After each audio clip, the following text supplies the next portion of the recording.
have to be really intentional about putting a team together. Crawled out of the pile and started screaming. How good is Joey Bosa? Rolling, looking, throwing, end zone, touchdown, intercepted. Derwin James. Derwin was there. You got to be on a mission every day in the NFL. But even more than that, you got to be on a mission together. Great hands, Keenan Allen. The Los Angeles Chargers select Rashawn, Slater, Asante Samuel Jr. Stop! Oh, I'm stopping y'all boys. I can't catch it. Intercepted. Picked off by Michael Davis. Explosiveness from Eckler. There's Murphy. Boy, he blew that up, didn't he? It is picked off. Nasir Adderley. 50-50 ball is 100%. Mike Williams. Ojena Nwosu. And that will end it. Time to bolt up.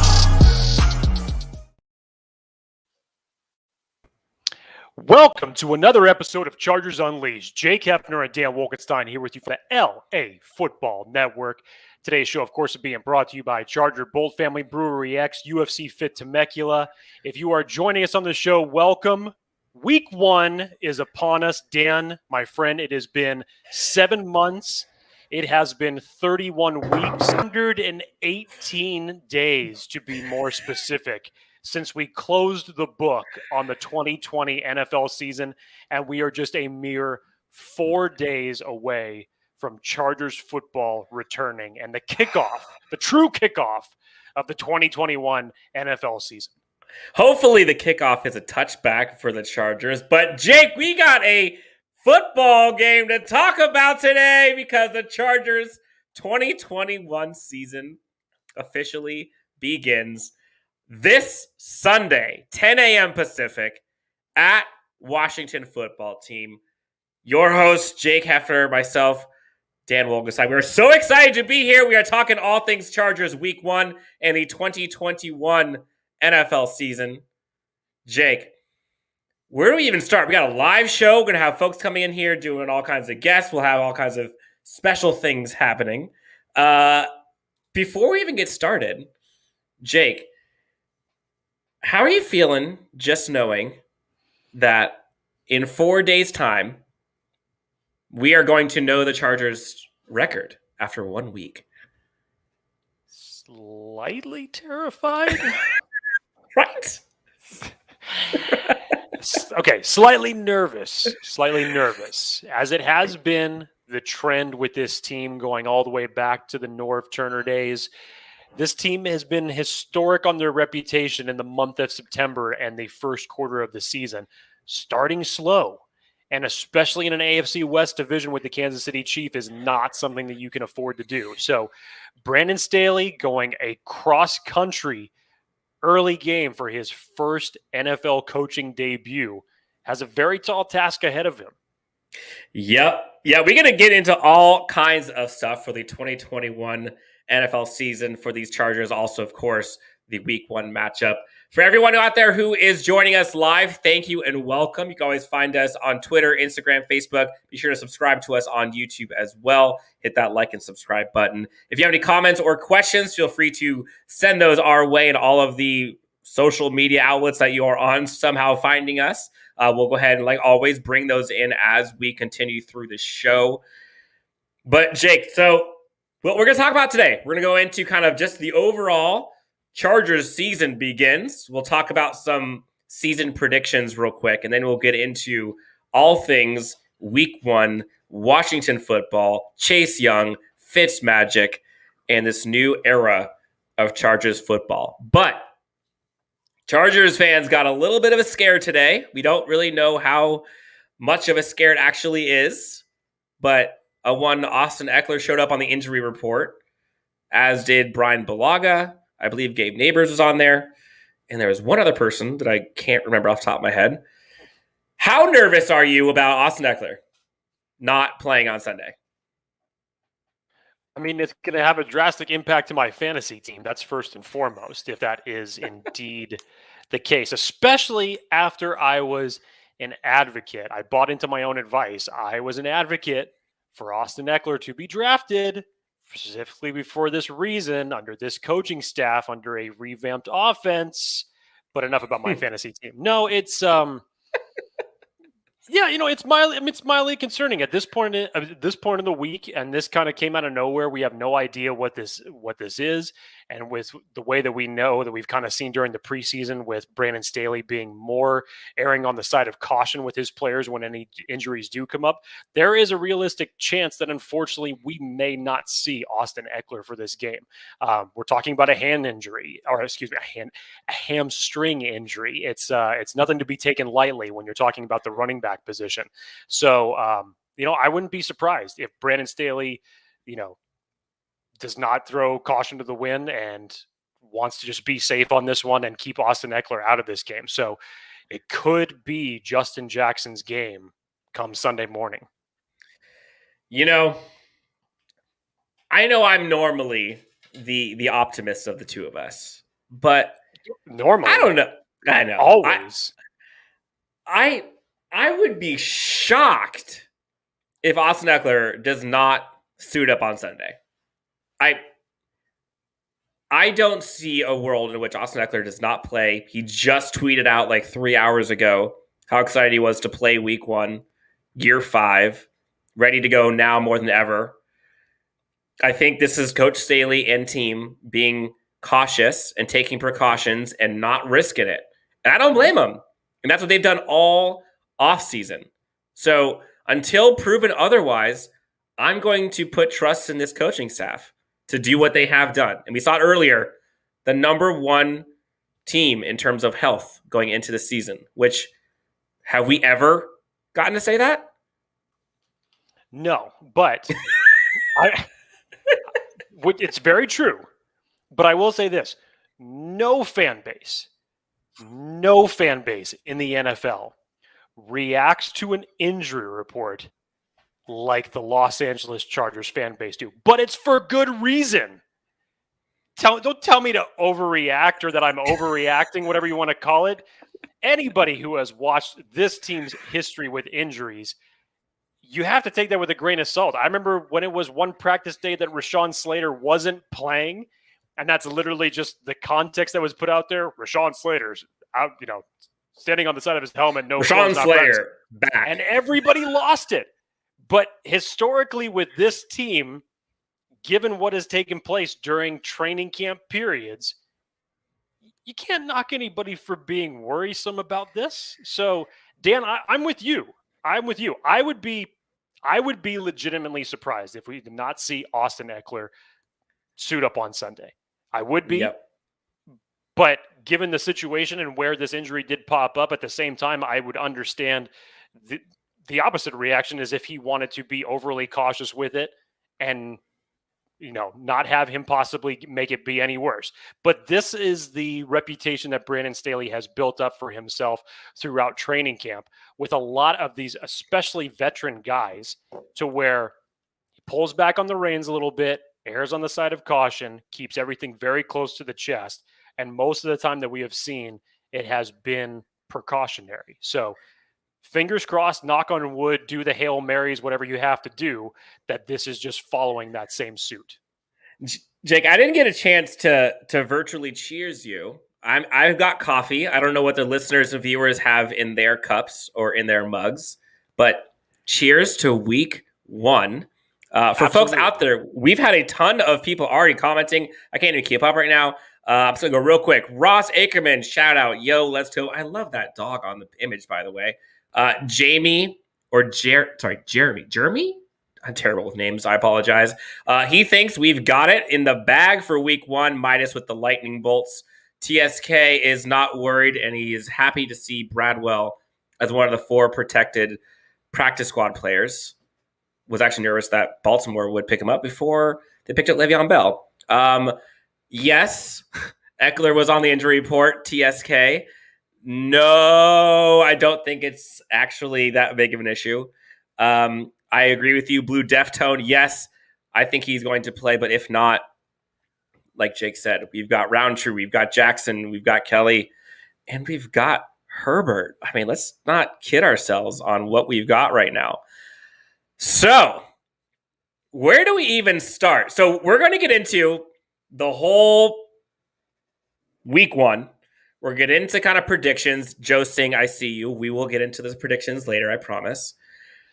But going into this, we saw some press conferences today. We saw how excited Derwin James was about the progression in Nasir Adderley, about him being healthy and being able to play.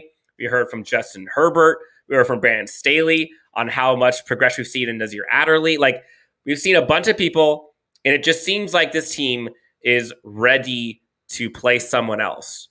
And so, like, the mindset, I believe it was earlier in the week, Brandon Staley said he's grateful that at this point, his team feels like, and I'm going to paraphrase, but basically like, we're done with this, enough. We've seen this before. Let's play somebody else. Let's go. And like, when have you felt that after a Chargers preseason? Like, I mean, I think it's like that moment, especially over the last 2 years, that you kind of take those little things for granted, considering last year we didn't have a preseason.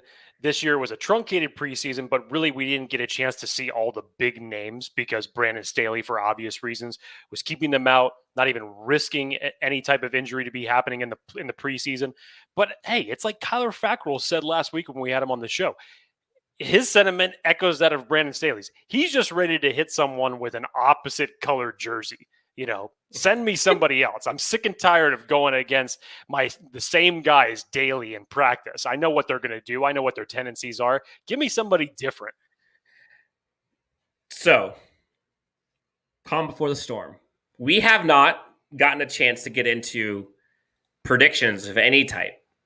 And we can go about this however which way you want. This could be kind of a Q&A and folks can just ask us questions and we can predict them on the fly.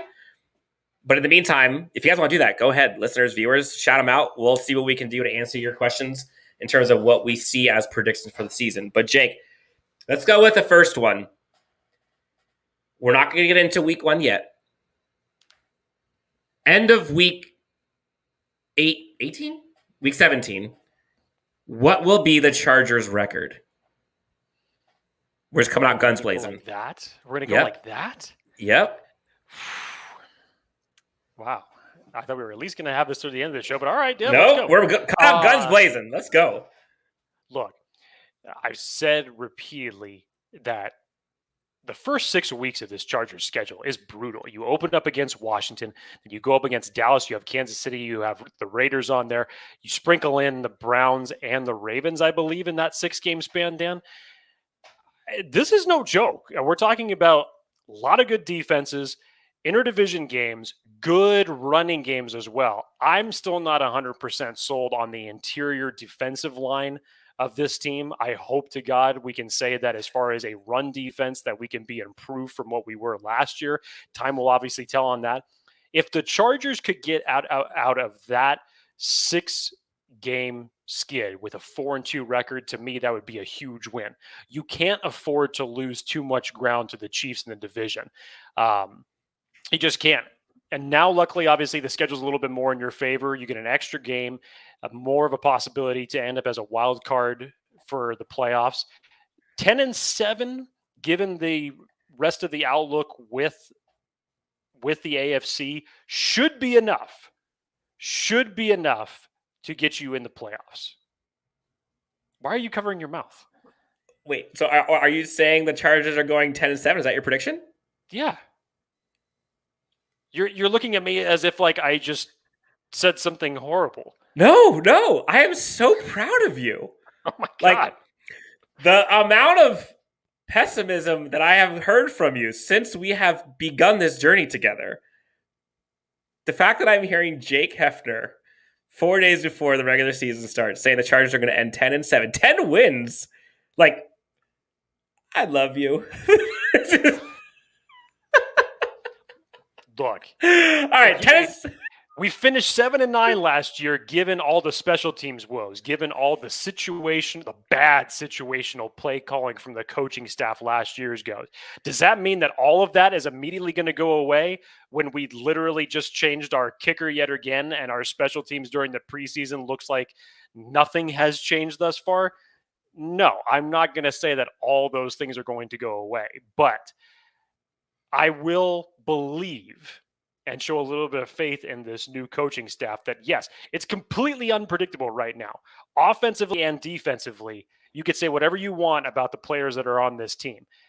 They can't get much worse from an offensive line standpoint, or from a secondary standpoint, or from a 2nd and 15, let's run the ball standpoint, whatever you want to call it. It can't get any worse than that. It can't. But these are the things that us as Chargers fans have come to live with, unfortunately had to understand the hard way for the better part of a decade. So is the pessimism gone, Dan, because I say that they're going to finish 10-7? 100% absolutely not. All right. I know we'll be having more of our pessimism moments on here, but I will show a little bit of faith to say that 10-7 is doable. And with that extra game schedule, that gives you another leg up to make it as a wild card team in the AFC.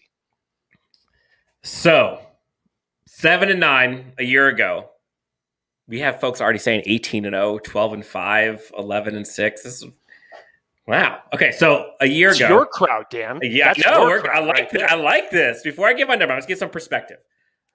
A year ago, 7-9, rookie quarterback, blowing all kinds of records, going crazy, coaching in shambles, kicking in shambles, offensive line in shambles, injuries like about as bad as it could be. The one shining light of Justin Herbert shining through.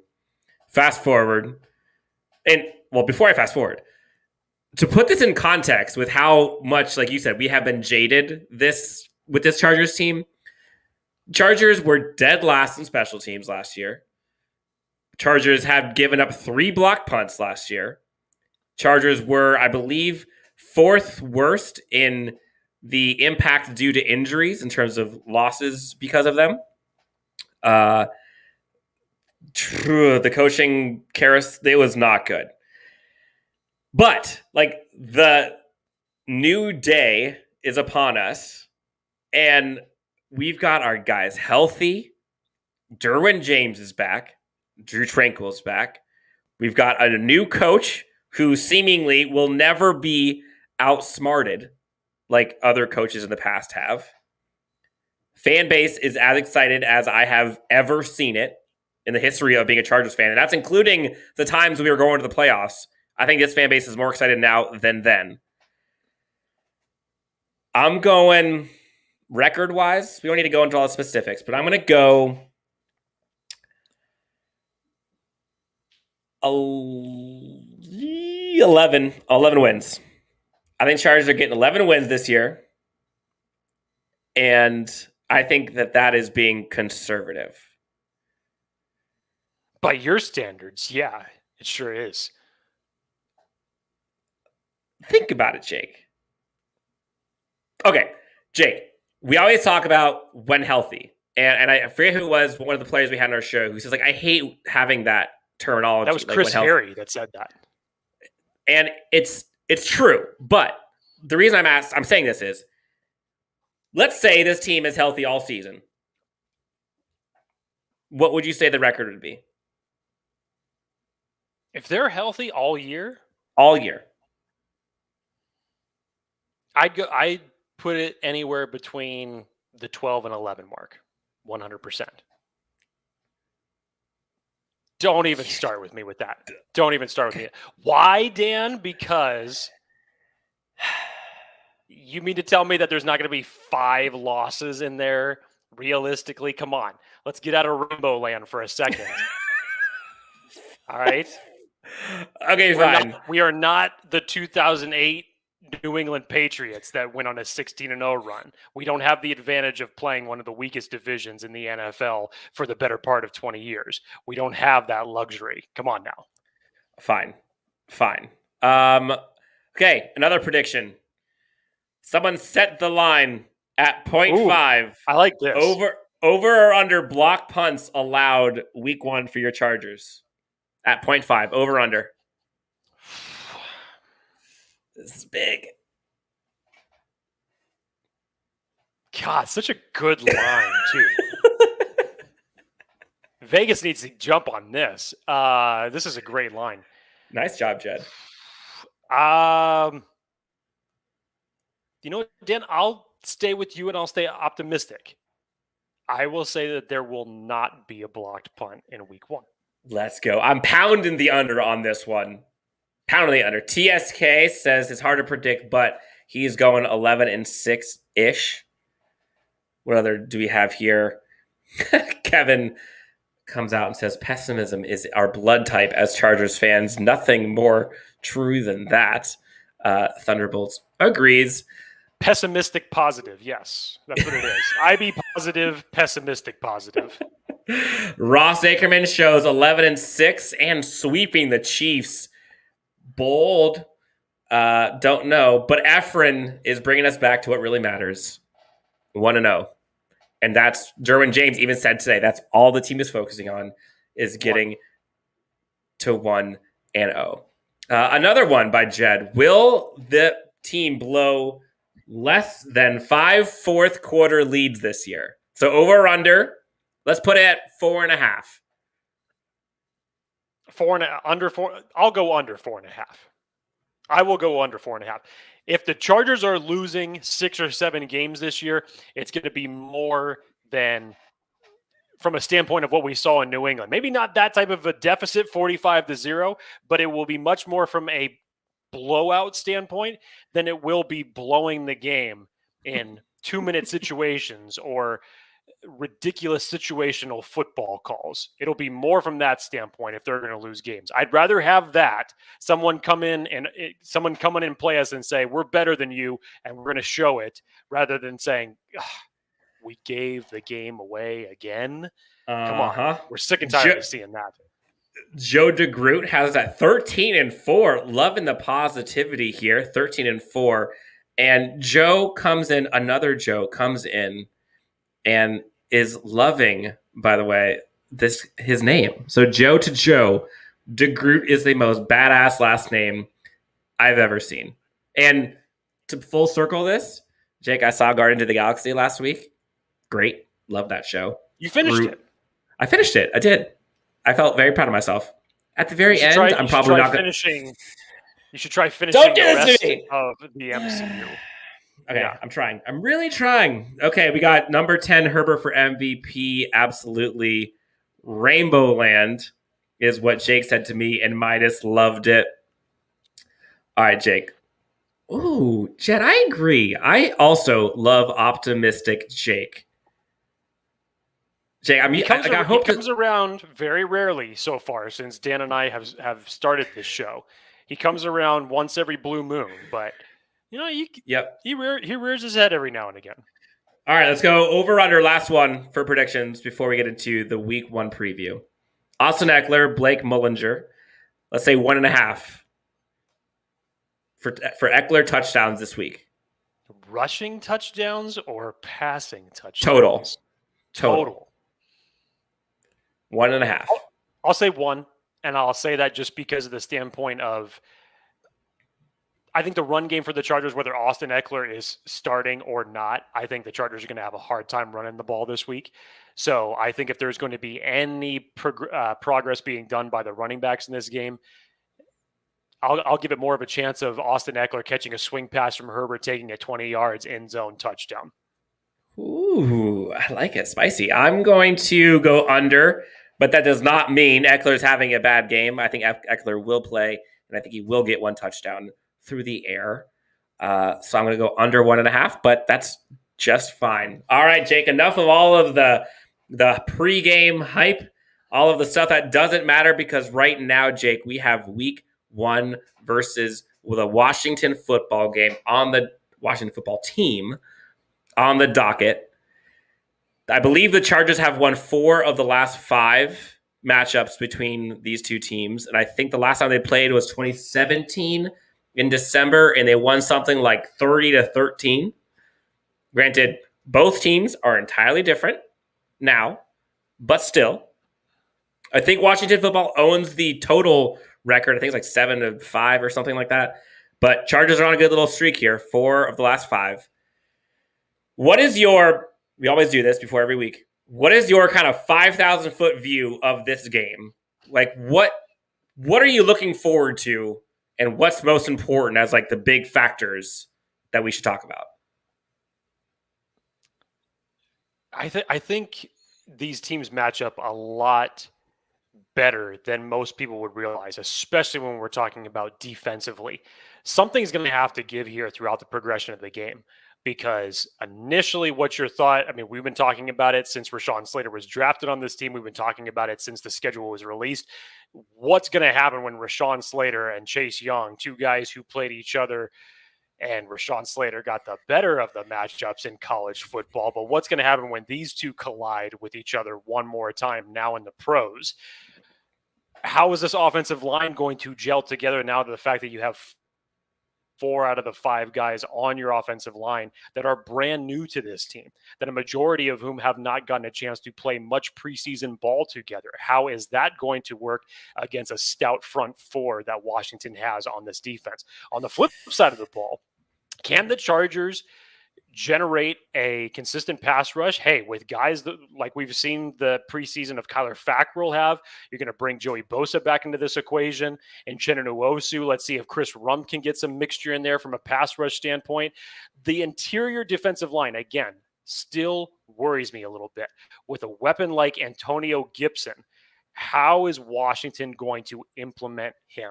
I think Ron Rivera has a plan for getting that run game and starting it early, and then letting Ryan Fitzpatrick pick and choose his moments to come over the top, whether we're talking about passes to Logan Thomas. Maybe you get a free break on Terry McLaurin downfield, who knows? But I think that that's the scheme that he's going to employ.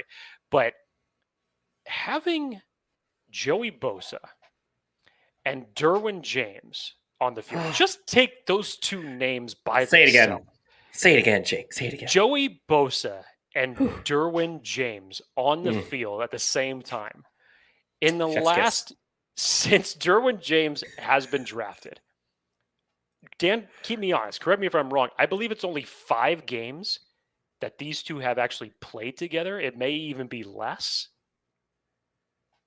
It could be less, but regardless, it's been a very limited amount of time that Joey Bosa and Derwin James have shared the field during regular season play. So getting back both of them healthy to this team and mixing in the names of Kenneth Murray, Drew Tranquil, Asante Samuel Jr., starter Nasir Adderley, who we have been waiting for Nasir Adderley and Derwin James to play together. We really don't have any idea of what this defense is going to look like. But I think there's one thing that we can guarantee. When Derwin James sets foot on this field and is a part of this defense, it changes everything. Everything. It's hard to not be bullish about this team, which everyone is bullish about their team right now. Every team is 0-0 and gets to go to the Super Bowl this year because we're all going to be great. But looking at this matchup and looking at the guys that we get to see play for the first time together in 2021, Justin Herbert, Offensive Rookie of the Year, former Offensive Rookie of the Year. Keenan Allen, who I believe he and DeAndre Hopkins are the only 2 players to have caught more than 95 passes in 4 straight seasons. Joey Bosa, who is the only player in the NFL with 15 or more tackles for loss in each of the past few seasons. I go down the list. Jared Cook, by the way, underrated signing. Only tight end with 6 or more receiving touchdowns in the last 3 seasons. I can go on and on and on. But we've got some dudes that makes it very hard to think that this team is not going to win a ton of games this year. Just point blank. So looking at the matchup, right? We got like Scary Terry McLaurin, bona fide superstar. Love him. Antonio Gibson, J.D. McKissick. We got Ryan Fitzpatrick. We got Logan Reed. I mean, they got some guys. Obviously, we've got, Logan Thomas, Chase Young, Jamin Davis, Kendall Fuller, Montez Sweat. I mean, like, the team is deep, and their defense is arguably the scariest one we're going to play, other than maybe the Broncos all season. But one of the things that sticks out to me about this game is the perspective that I was looking at the comments, that Brandon Staley talks about. And then I think Derwin James also reiterated this today at the press conference. It's not about them. It's about us. If we can get this team to play the way this team expects, we'll be just fine. And it's an interesting concept. And if you think about this, Jake, how many times last year did we talk about all of the things we were worried about other teams and how they were going to take advantage of us and all of these things? And I think a lot of that comes from a place of not being confident in what you have and sticking to what you know and making them adapt to you. It felt like we were always trying to adapt, never made any adjustments, and it was done. So overall, matchup wise, if we could just see this team play the way this team expects to play, we're going to win. Would you agree?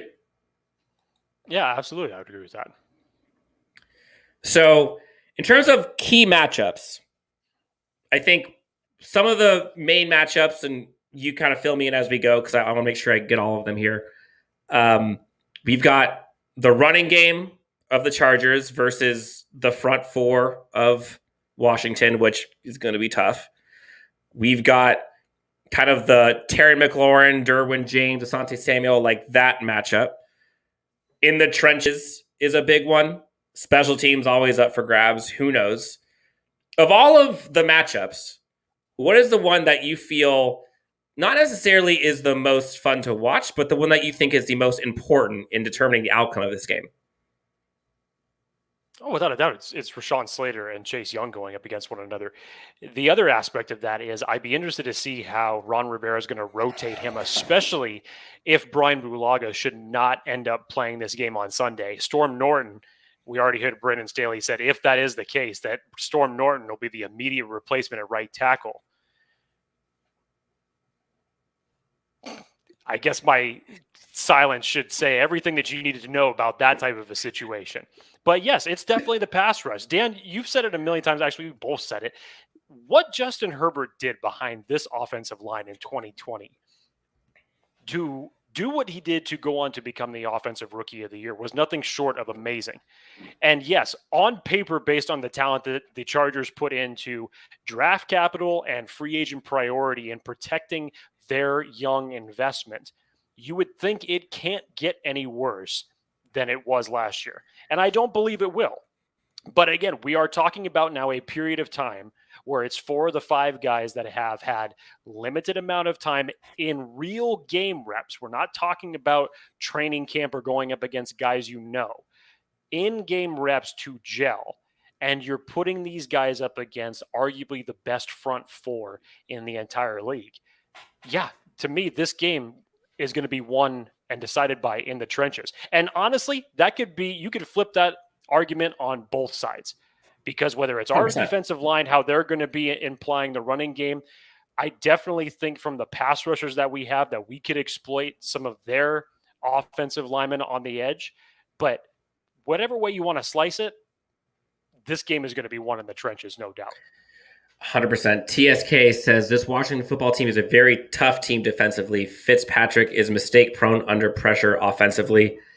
Totally agree. And honestly, if there's one thing that I can bank on, is we are going to see pressure from this Chargers defense. And so if that bodes true, then this bodes well for this team. Joe DeGroot, Jake, looks like we have a coach who is going to know what's going on in the fourth quarter. Looking forward to better clock management. Do you remember the shit that we had to deal with last year?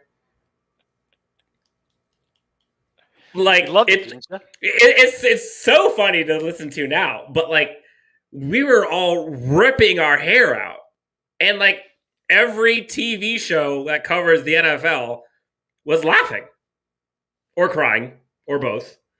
I could still hear Rich Gannon in my head right now when he was doing commentary for one of the Chargers games. I can't remember which one or what week it was. I think it was the Bills one. I can remember even him just sitting back in the booth and essentially saying, what is going on right now? So hopefully that doesn't happen again. Blue Deftone. I think we can beat Washington. Hopefully it's Fitzpatrick doesn't turn into Fitzmagic. And hopefully he's Fitztragic instead. I like that. Fitztragic. I've heard that one before.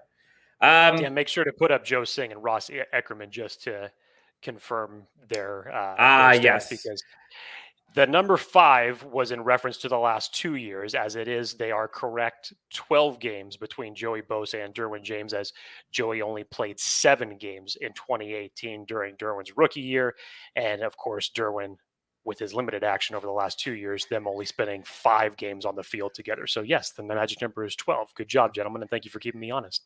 One of the things that came out recently is cornerback Asante Samuel Jr. from Florida State, DBU, your Seminole, alongside Derwin James, is now been elevated to the starting cornerback 2. Now, you and I both, I believe, had said multiple times that we would be shocked if he was not CB2 by, week 3 at the latest? So, I would have been surprised at all. I would have been shocked. I would have been shocked if he was not the starter come week 1. Yeah, and I probably would have put my money on that too. I agree. So now that he is, we know we're not surprised. How do you feel he will do as a starting corner in the NFL, given he's a second-round pick? Not that he's second-round talent, but how often do you see second-round picks start at corner? Like, how do you think he'll be? I think Asante Samuel Jr., again, at the cornerback position, you have to carry that level of swag with you. Dan, do you happen to remember our first player guest during the draft build-up? Do you happen to remember who that young gentleman was? Was it Mukwamu? It was Mukwamu. And now, remember, he came on the show believing in himself. Obviously, it's almost a rhetorical question. Any player that you'd ask, how do you feel that you match up with the rest of the talent in this league? Of course, they're going to say, I believe that I am the best player at my position. But it all comes out when they actually go out on the field and prove it. Mm-hmm. To me, Asante Samuel Jr., yes, I know no regular season games have been played, but he carries himself with a confidence level and with a level of swag to him that you have to have at that cornerback position to go out there and truly perform. And to me, I think we could have said that he proved it when he's tagging in his teammates to say, I want Keenan Allen. Or I want Mike Williams. Get me in there. I don't want to cover Josh Palmer on this. And he did it. He tagged himself in and he'd go out and he'd either get an INT or he'd get a pass defended, whatever it was.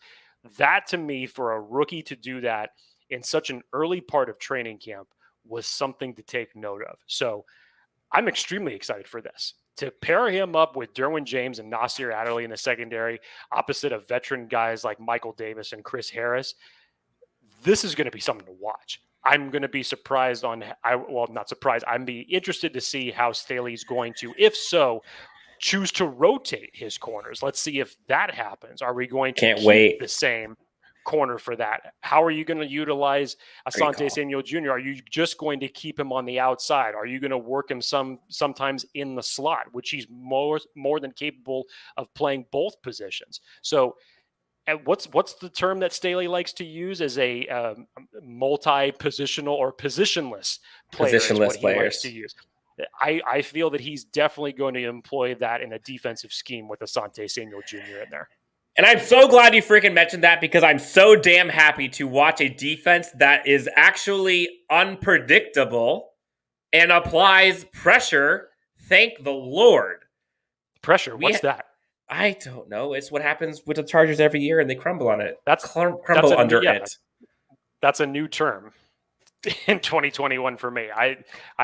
I never heard the word pressure in I saw more pressures and blitzes in a preseason game with third string guys than I had in like 4 regular season games last year. And it blew my mind, and I loved every minute of it. So, positionless, multiple, unable to be recognized, keeping offenses on their heels, being able to be in attack, being aggressive. Like, we have not seen that.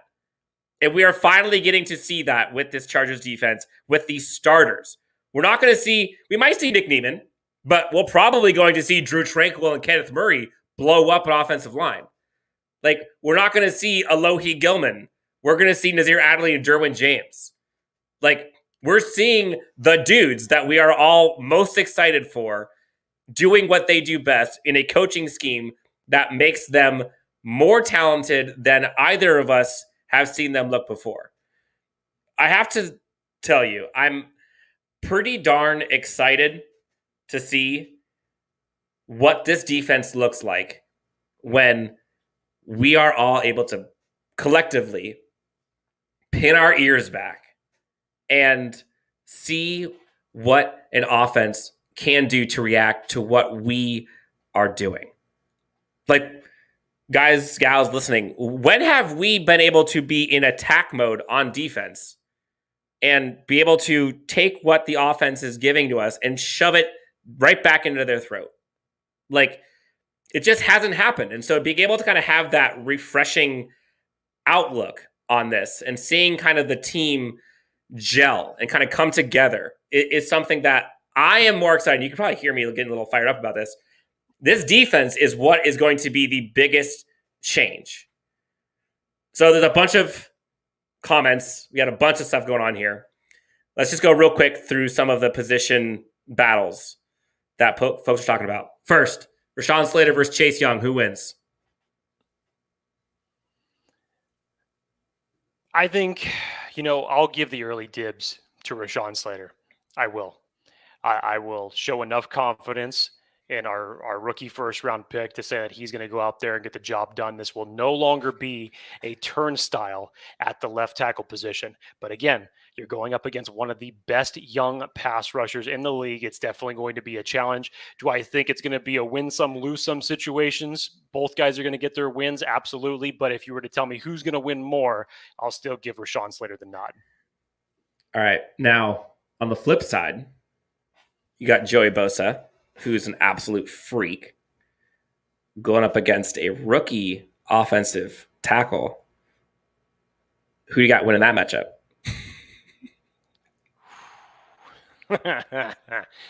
Sam Cosmi was a guy that we talked about on this show, Dan. Yeah. He was.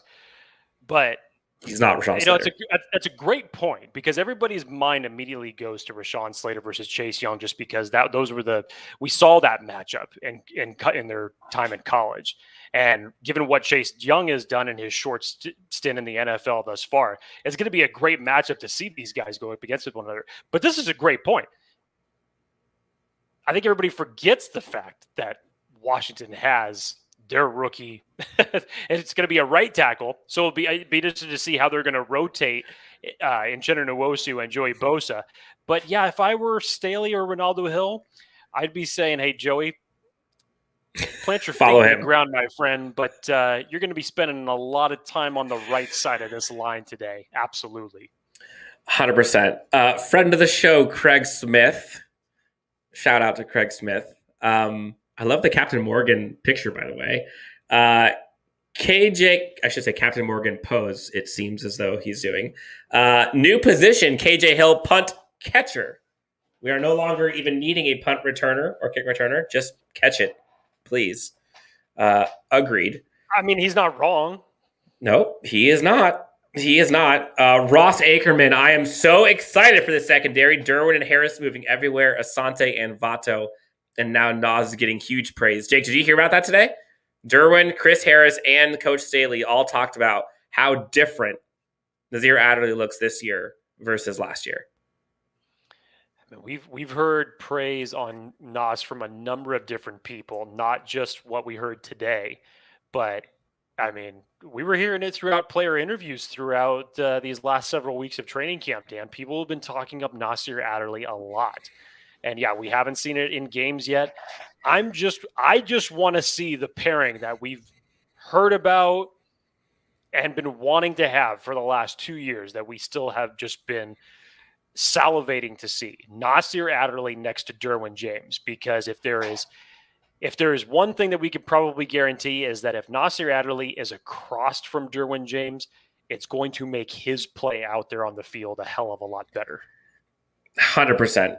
100%. And there's been a lot of questions in these comments, so I'll just kind of put this here for the topic. As the cornerback room, and you heard Jake talk about it a bit as kind of like the positionless players, Chris Harris and Derwin James, both of those guys are positionless. And I honestly think to an extent, so is Asante Samuel Jr. So we hear a lot about like CB1, CB2, CB3, CB4. You have to remember, like, I don't see it as who's first string, second string, third string, fourth string. Like, they're going to be deployed based on matchups. And so I see it in terms of number of snaps being played. I would say Davis and Asante are two. I think Chris Harris, Asante Samuel Jr., and Mike Davis are probably all going to be playing roughly the same amount of snaps. I'd be shocked if one of them was way lower. I don't see it. Tavon Campbell probably is going to be that rotational piece, like something in the dime, money, like in that area. But like we hope to not have to see him as much because of all the other folks we have on this team. James Wagner, by the way, Jake, says Asante reminds him of Verrett first year, which, man, I'm sidebar, super happy for Verrett. He is looking very good now. All of us knew how good he was, but the dude just could not be healthy. But James, I totally agree with you. He reminds me of Verrett. Like Verrett had those cat-like instincts. I'll never forget the interception he had against the Raiders on the sideline. So yeah, I'm really bullish on Asante. We've all been bullish on Asante. He was probably like the most wanted Chargers player other than Rashawn Slater. We saw in a bunch of mock drafts. Ross thinks Chris Harris is a chess piece. I believe Coach Staley, Ronaldo Hill believe that is correct. Interesting. No, man, Asante Samuel is going to way outperform. Oh, I see what you're saying. To way outperform Jason Verrett his rookie year. I think you're right. Jake, folks are asking what happened to you earlier. They were worried. They saw my ugly mug and they're like, wait a minute, this can't be just him for the next 20 minutes. This is going to be terrible. I had to think on the fly because all of a sudden I realized that I didn't have the charger to my laptop plugged in, and I get that little notification that says how much battery life I have left. So I had to think on my feet. So I told Dan, I said, do a solo spot. And it's show business. Not necessarily ramble, but he talked about what he needed to talk about. It's airtime. It's live. Sometimes this shit happens. So did what I had to do. We're good, live baby. TV. Hey, look, you made it through. The fact that it was seamless. No one knew except Blue Deftone. So thanks for spoiling our fun, Blue Deftone. And Dan, make sure you understand that Craig, first off, I want to understand that you understand what the Captain Morgan symbol is, because Craig Smith was sitting on a swing in that picture, not putting his foot up on a barrel.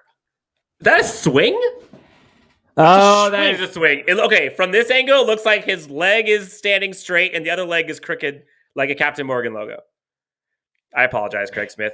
Anyways, back to Craig. Joey's going to eat on Sunday. They're going to have to chip and help him out a ton. Fackrell and Uchenna are going to prove very effective in the second half, especially with the lead. Don't forget about Kaiser White. Don't sleep on Kaiser White. Fackrell, Uchenna, and Kaiser White is like a three-headed monster. I don't see either one of them having far less reps than the other. So, well, Jake,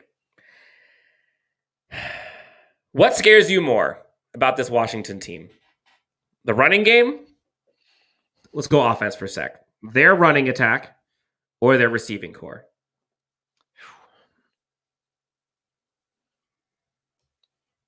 I would probably say their running attack, and I say that based off of I'm still a little bit sketchy about our interior defensive line. And Antonio Gibson, as dynamic as a running back as he is, he's not just a one-trick pony. He doesn't just run the ball. Ron Rivera will want to get him out in space early and often if it means taking pressure off of Ryan Fitzpatrick. So without a doubt, to me, Antonio Gibson is, in the run game, a bigger threat, especially with Curtis Samuel being out. I think they're going to look to go heavy on him in this game. Terry McLaurin's nothing to blow your nose about. He can be a dynamic playmaker, has proven it. He can definitely be a threat. And then you add in rookie guys like Dami Brown.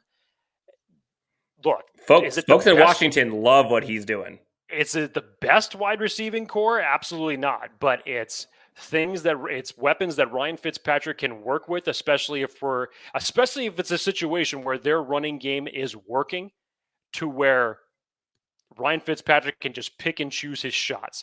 If for whatever reason the pressure's not getting there and the offensive line is going to give him adequate time to do what he needs to do, then this could be a long afternoon for the Chargers. I don't particularly see it going that way, but I think everything, again, is going to be dictated by the trenches. So that running game is the first thing that I look at when it comes to the biggest matchups. I think that Asante Samuel Jr., Mike Davis, Chris Harris, and again, especially even having Derwin James back in this secondary, they'll do enough to lock down the likes of Dami Brown, Terry McLaurin, and Logan Thomas. They'll do enough to, keep them at bay. But I think Antonio Gibson will be the focal point of this Washington football attack. Yep. And I go back to looking at the two, who am I more worried about, the running game versus receivers. And I just go to what part of our defense am I most confident in? A defense with a secondary of Chris Harris, Asante Samuel Jr., Mike Davis, and Derwin James with Nazir Adderley? I feel good about that. You mentioned it before. The jury's still out on the interior defensive line of this team. I'm not necessarily worried about the pass catching ability because I think our linebacking core is heavy fast enough for that. But if we can't stop the running game, I agree with you, it's going to be a long day. Flipping sides then, Jake. We've got Chargers receivers to talk about. Keenan Allen, he's always open. We know that. Mike Williams, please stay healthy. You'll catch everything 50-50, more like 80-20. Josh Palmer, the rookie, impresses everyone. He got a lot of praise today from Derwin James himself. Jalen Guyton. I mean, we got KJ Hill, but KJ Hill's not really the receiver. How do you feel about the receivers going up against the Washington football team? I think the match that you're drawn to is Keenan Allen versus William Jackson. Mm-hmm. And those guys. So that'll be a good matchup to watch. The rest of it, you look at this for what they have, and I'm really excited to see what Josh Palmer is going to do. I think the camaraderie that he's built with Justin Herbert thus far in the preseason is not a fluke.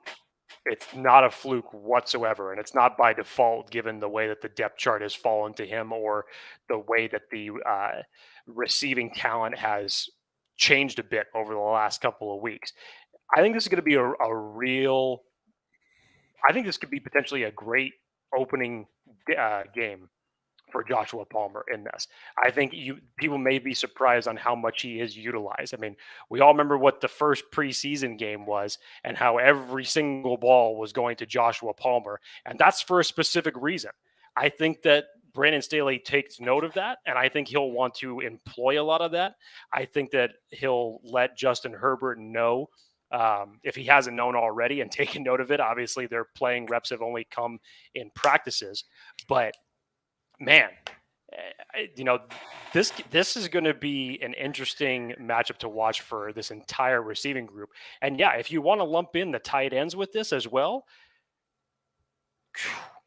inside the 20s, give me Jared Cook, give me Donald Parham in a 2 tight end set, and just sit back and let the magic happen.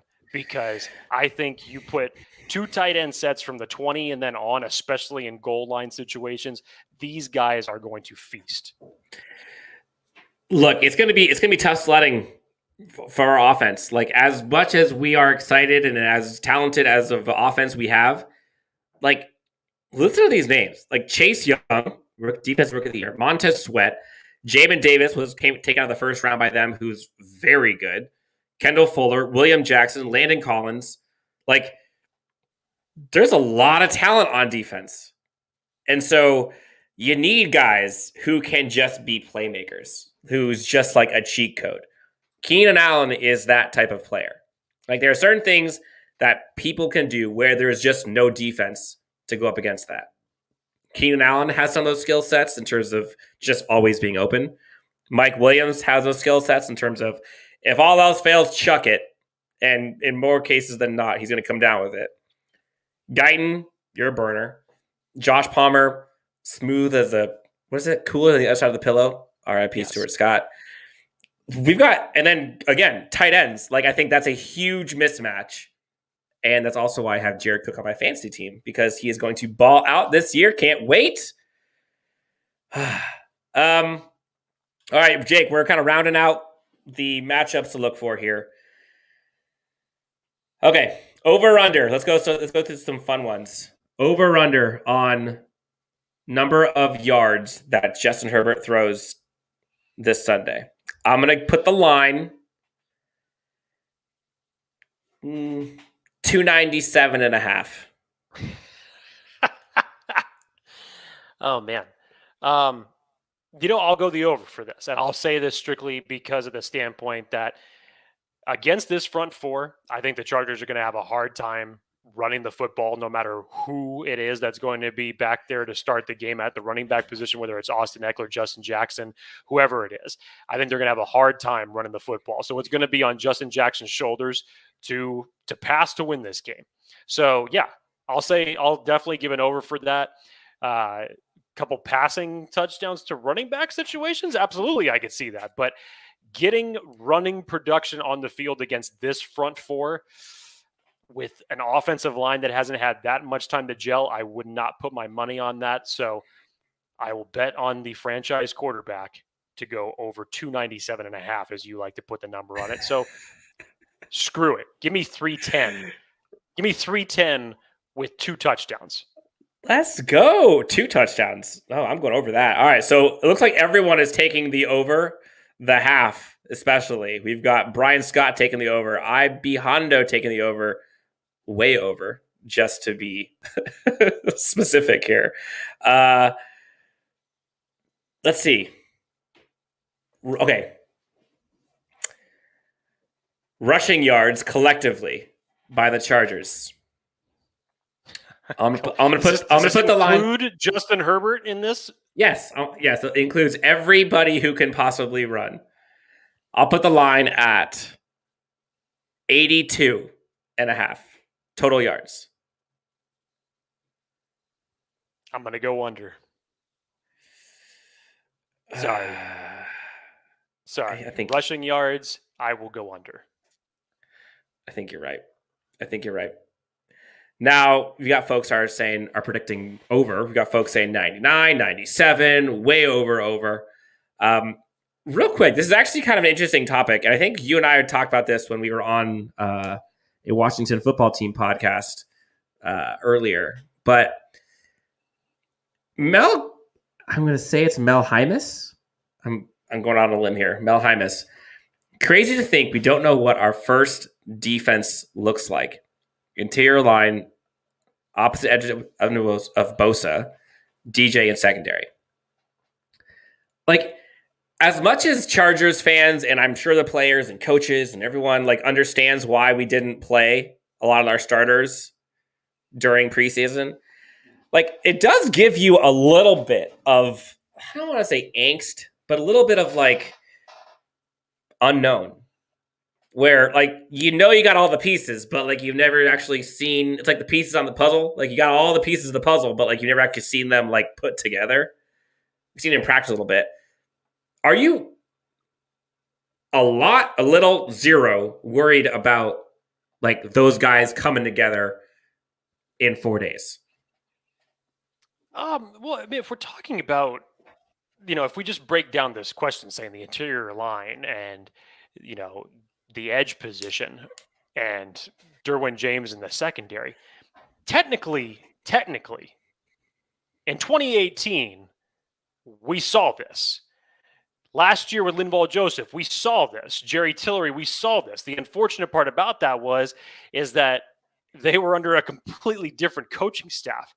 So it's basically just giving an upgrade, essentially, you could think of it that way, to pieces. Remember that old adage where you say, if it's not broke, don't fix it? Well, this is something that's completely different. It's not broke, but I'm going to go ahead and I'm going to fix it anyways. That's the intrigue here. Yes, it's aspects of the unknown, because that's the truth. We've seen these players on this defense, but we haven't seen them under a Brandon Staley, Ronaldo Hill defense. Give me a defense that can blitz, show pressure. Give me a defense that's going to play in Chenanu more than 15 or 19 snaps respectively on a week in and week out basis. Give me another two dynamic pass rushers in Kyler Fackrell and rookie Chris Rump that sole purpose looks to be like they're just going to go get after the quarterback when they're in this game. Give me a resurgence of a Kaiser White added into a linebacking group of Drew Tranquil and Kenneth Murray. And again, the dream that I've been waiting to see for the past 2 years, give me the combination of Nasir Adderley and Derwin James at their respectable safety positions. So, yeah, there's unknown, but there's so much intrigue behind this because we know what we heard about from the defense balling out in training camp. Let's do it against someone in a different colored jersey for a change. Now, the thing is, it cuts both ways. Like, to his point, or to the comments point previously, we haven't gotten to see all of them play together in an NFL football game ever. Like the collective group, we have not seen play one snap that we're going to be seeing the first play of this season. But it cuts both ways. Like, we could also be nervous that we haven't seen them, but Washington hasn't seen a damn thing. Like, how do you think they're feeling? And IB Hondo, I think I should talk about this. Like, what if we might be worried? Like, what do you think they are preparing for? Like, I think I talked about this on Twitter a couple days ago, but everyone who talks about, like, oh, the Chargers last year ranked blah, blah, blah in, defensive whatever, and sacks and pressures and yards, like, literally none of that matters. Like, none of that should be used in context for comparing to this season. Like, there's nothing further from what was last year's defense than this year's defense. Like, they are complete polar opposites. And so, yes, we haven't seen it. But imagine being like the offensive coordinator or head coach for opposing teams coming in and trying to prep for this team. Let alone week 17 when they've seen it. But week 1 when no one's ever seen it, like, I'll take my chances. I like it. And yes, Victor says, at least we're not the Raiders.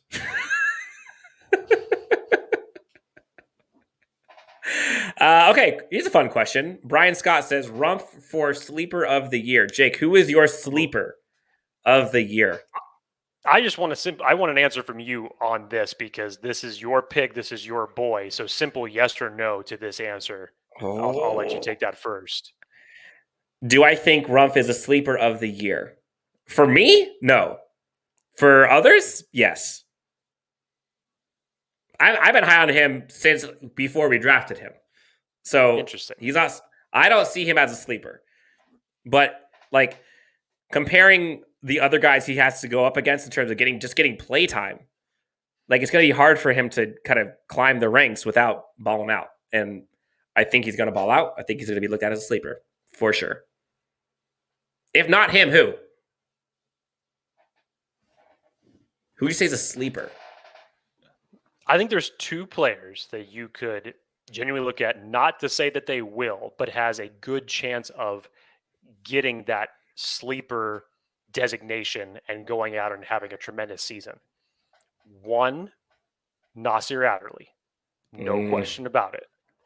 No question about it. Getting the opportunity to play next to Derwin James is only going to make him better. It's going to free him up for more opportunities. And the other, third year is huge for this individual, that being Jerry Tillery. And him being employed in this Brandon Staley scheme, to me, it's make or break for him. Do I think it's an absolute certainty that he's going to have success? No. But I think there's a great chance that people could still be sleeping on him. And if he comes out and turns into the player that we all expected him to be when we drafted him with a first-round pick, I don't think anybody should be that surprised if it does happen. But the potential and all the ingredients are there in this defense with this talent around him. We've got folks calling out Justin Jones as a sleeper pick, calling out Jerry Tillery like you. We've got Larry Roundtree. Folks are thinking about Vato, Mike Davis, potentially could be the guy. There's a lot. There's a lot of guys who could be the sleeper pick. I might go with 2 rookies, both on defense. I think you're going to see Mark Webb do way more than folks are thinking and having a much larger impact. I think he will have a larger impact on this team than Tavon Campbell will. I'll tell you that much. And I also think Nick Neiman is going to be one of the better players that we'll look back on and be like, man, we got a steal with him. So, Jake, we've talked about kind of the key matchup, players to watch. We've talked about our predictions. We've talked about season predictions, not necessarily this year or this game. People have talked about Kyler Fackrell and his being able to kind of rush the quarterback potentially. We talked about interior defensive line, safeties, corners, Derwin James being back, Drew Tranquill finally being back. I'm so excited to see him play. Shall we get into our final predictions? Do you think we're ready for that yet? I don't know if we're ready for that yet. I'm just playing. If it is that time, go ahead. Yeah. Go ahead. No, you know how historically I've been whenever it's come to game predictions. I'm not ready. I'm not ready, Jake. I'm not ready. I can't do it. I'm not ready. So, Jake, I'm going to let you take the reins. What should we talk about next? Go ahead. No, Dan. Go ahead. I'm not ready. It's time for the predictions. No, you are. You are the optimistic one out of us. So okay, you have to go. Yeah, go ahead. Okay, it is time. Chargers, Washington football team, week 1, Sunday, 10 o'clock. Who is going to win the week 1 matchup? We all know I am the optimist of the two, but I even think Jake might be optimistic on this. I'm hoping he is, but I will lead the way. Washington's defense scares the shit out of me. I'll just be blunt. But so does the Chargers defense. And so does Justin Herbert to them. I am less worried about Washington football team. I am more worried about us being us. And if there's one coach I would want to instill that perspective and to instill that persona of controlling ourselves, focusing on us being the best versions of ourselves. I know I have been burned by this Chargers team over and over and over and over, and we all have. But this team is different. I've said it for weeks now. This team bleeds through Brandon Staley. Like his energy, his attention to detail, his ability to get guys to be bought in, his humility, and his passion for just getting better, and his smarts, to be honest. That goes through and resonates across the coaching staff, across the team, and across the players. So for that reason, I think this team is going to be ready to play. It's going to be a tough game. I'm going to go 23-17 Chargers. You're going to see predictions: 2 turnovers, 0 blocked punts, 0 missed field goals, and you will see 1 positive special teams play from the Chargers. Whether that's a blocked field goal, whether that's like a punt/kick return, something like that. Like you'll see something positive from special teams this week. Week 1, Chargers win 23-17. Man, you're just dripping optimism right now, Dan. 23-17. That's not. No. I'm not talking final score. I'm just saying. I mean, that was first off. That was a great build up. That was a great couple hype sentences from you to get ready for this week 1 matchup. I mean, you got the optimism running out of your pores, sir. I mean, kudos to you. So you may not like how I start this off. Here we go. Just let me finish, okay? Dan, yes. There's no question out of the two of us that you are the more optimistic person, okay? There are several points that you made that I agree with you on as far as this team being different, this new philosophy and perspective of this coaching staff and what they're bringing to this team. 100% agree with you. I do. If this matchup, Dan, was week 4 instead of week 1. Now listen to all the elements here. It's a week 1 matchup. You're going up against arguably one of the best defenses, if not a top 3, at least, arguably the top front 4 of any defense in the league. You're traveling West Coast to East Coast for an early 10 a.m. game with a coach, rookie head coach, if you will, going into his first NFL matchup. Historically, going back to the Norv Turner days, I know none of us like to mention these days, even worse so in the Mike McCoy days, and things unfortunately didn't change in the Anthony Lynn days. This Chargers team is historically has a bad reputation for starting slow in the month of September. They are. Until something changes, Dan, I have a hard time fully getting on board with it. But like I said to you, the first 6-week slate, if this team can come out of that 6-week span with a 4-2 record, I think is an absolute win and would be amazing. Amazing. Okay. For this last 2 hours or so that we've been debating what's going to happen, I've honestly been going back and forth. I think it'll be a much closer game than what people think. I think it's definitely going to be a defensive slugfest from both teams going back and forth. Each team's going to get their wins. Initially, I was thinking about an hour and a half ago that it was going to be a 17-13 final score. And now I could make a case that this could be a final score for either Washington to win or for the Chargers to win. I'm even having a hard time doing that. This is why I hate predictions. But you know what, Dan? After listening to you talk, after everything that I just said,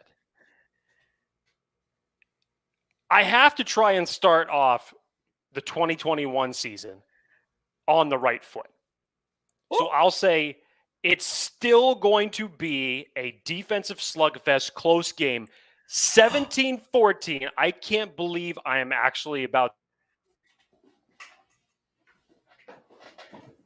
Tristan Vizcaino kicks the game-winning field goal for the Chargers, and they win 17-14.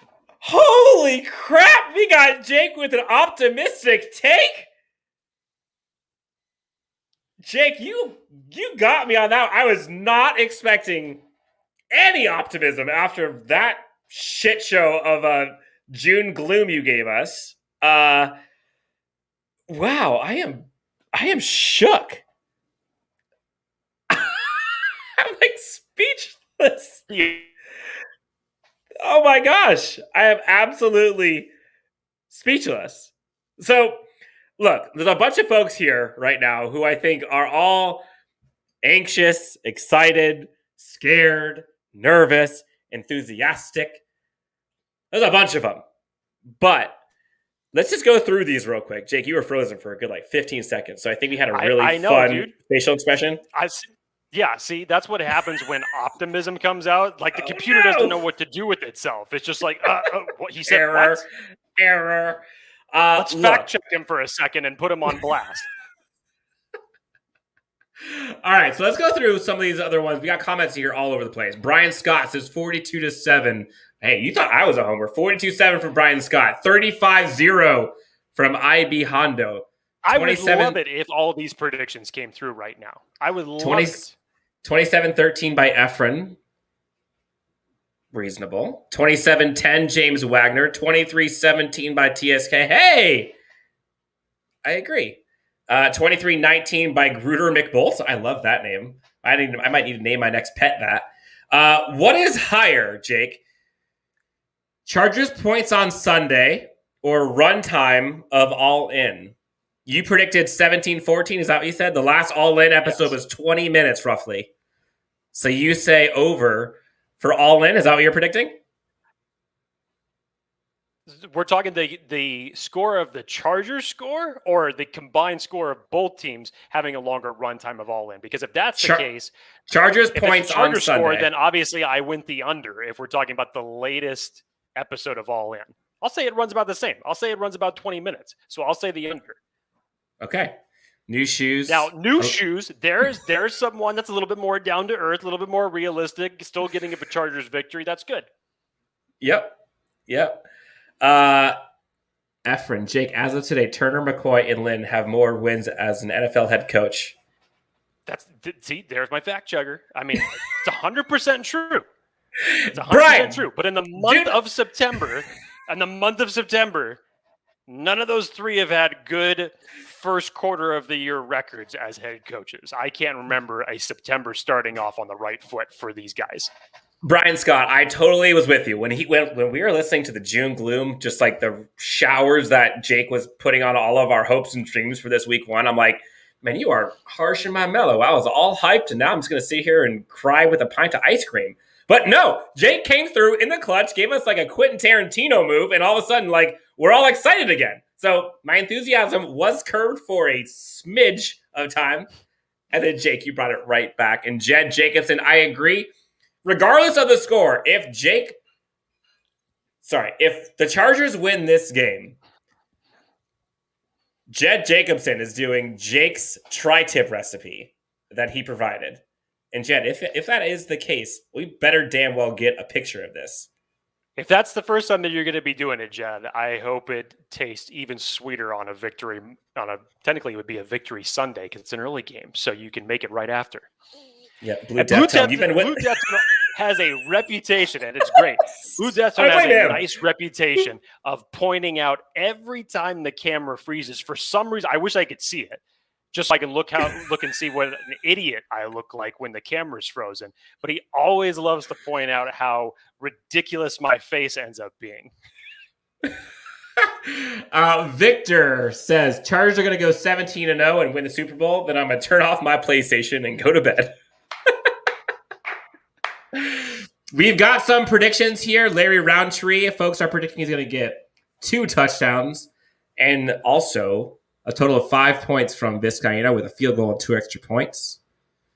We've got question here, Jake. We'll go quickly for questions for, let's do 3 minutes, and then we're out. Guys, I know, thank you so much for joining us, for kind of following along, for comments, for listening and viewing, for taking part in this. We're all excited for week one. Jake, who's going to dominate time of possession this Sunday? Ooh. I'll still give the edge to the Washington football team because, again, I agree they're going to have better success running the football against us than we will against them, which, of course, will give them more time on the clock. So even in a Chargers victory, I'll still say that the Washington football team will edge us out in that category. Okay. M. Lace 27. How many special teams miscues will the Chargers have on Sunday? Well, we're talking about the Chargers special. Yeah, we're talking about the Chargers special teams here. So they're not just going to magically all go away from last year. But like we've said many times, it can't get much worse than it was in 2020. So I think what we saw in the preseason, no doubt Darius Swinton is probably in every one of his guys' ears right now, explaining how crucial it is to not make special teams mistakes. Now, does that mean it's going to happen? Hell no. But if you want to put a number on it, if we're going to say miscues from a standpoint of a guy ends up, having a nice return for 30 yards, takes to the 40, bad field position. Yeah, I'll still say you get a couple of those come Sunday. They're not just going to magically go away. I'm sorry to disappoint. Yeah, I agree. Yes, we're closing things out. The best time of year for the Bolt fam. And then the horror right starts. Before the season starts. We're all there. We're all going to be along. We are going to be here together with each other throughout the good and the bad and the ugly, which that is permanent. Cannot wait to bring that segment back next Monday. Yep. Thank you to everyone who has taken part. Thank you guys for all of the love that you're giving us on these comments. You guys are the best. James Wagner, you're awesome. And also, by the way, I agree. Staley will prove to have coached the most complete Chargers team in team history. Jake, I just said this about an hour and a half ago. This is the best talent this Chargers team has had in 20 years that I have seen. And I think James Wagner is right, and we're going to prove it. He's been a fan for 37 years. It's hard to refute that. Yep. Victor, you're very welcome for the live stream. Thank you so much for the kind words. TSK, you're very welcome. Blue Deftone, I agree with you. Jake is an awesome man. Even frozen, I'll still take Jake every day. James, thank you. Take care. God bless you all. Thank you, Efren.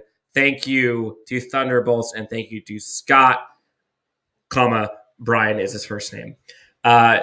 Jake, anything else we want to say to the great peeps of LA Chargers fandom before we log off until Sunday at 10 a.m. for week 1 kickoff? Man, I said it at the opening part of the show. We've been waiting 7 months. What was it? 31? What's 7 months? Screw it. 7 months, essentially. Not too long. 218, whatever the hell it was, 218 days, whichever way you want to look at it. Football is back, baby. So get ready for it. Starts tomorrow night with Tampa Bay and Dallas. Make sure your fantasy lineups are, of course, positioned accordingly. I know mine certainly will be. But, God, it's good to have football back. Always brings in the fall in the best possible way. You know what time of the year it is. There's 4 seasons. There's summer, there's spring, there's winter, and there's football season, baby. Let's get back to it. I'm ready to go. Let's go, guys. Let's have a blast this season. Week 1 is officially upon us. Thank you so much for listening, for watching. If you have not already, please hit the like and subscribe button if you want to do it right now. Awesome. I won't say no. Thank you guys again for watching. We have so much in store for you on behalf of Chargers Unleashed and for LA Football Network. Things are about to get crazy. Thank you so much for tuning in, and we will talk to you after the Chargers versus Washington football game on Sunday. Have a great rest of the afternoon. Enjoy the weekend. Enjoy the game. And bolt up, baby. Let's go. Chargers season starting now.